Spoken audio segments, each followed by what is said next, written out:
verse like this, and I suppose like Shakespeare, it's kind of like bones, and without the bones, the skin can't be sort of put on top, and so it can become a hindrance at first, and you kind of think, wow, why do I have to kind of adhere to this? But eventually it becomes part of you, and it actually helps you weirdly, and without it, it wouldn't be what it is. Working with verse is it gives you a challenge of performing the verse. You have to observe the meter, and this is an 8-beat line largely throughout Life is a Dream. Because if you ignore it completely, it may as well not be written in verse. But at the same time, it doesn't want to sound like you're just hitting the beats. So that 8-beat line has to inform what you're doing. That is a challenge, but it's also, it helps because it gives you an architecture around which to hang your performance.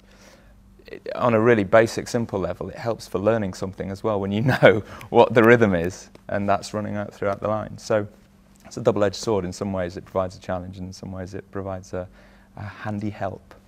What happens, I think, is through rehearsals, is that these things become sort of natural and part of you, and it begins to kind of, well, for me anyway, I think it kind of begins to sing a bit, and you can kind of hear it, and it helps you, bizarrely. I have a lot of experience of the iambic pentameter, the 5-beat verse, and this is a 4-beat verse, which is different. It feels different in your mouth when you speak it, and it has a different, I mean, I think John and Helen chose a 4-beat verse because it feels, it's rhythmic and carries the narrative and the imagery, but it also, it's not iambic, so it's different to Shakespeare.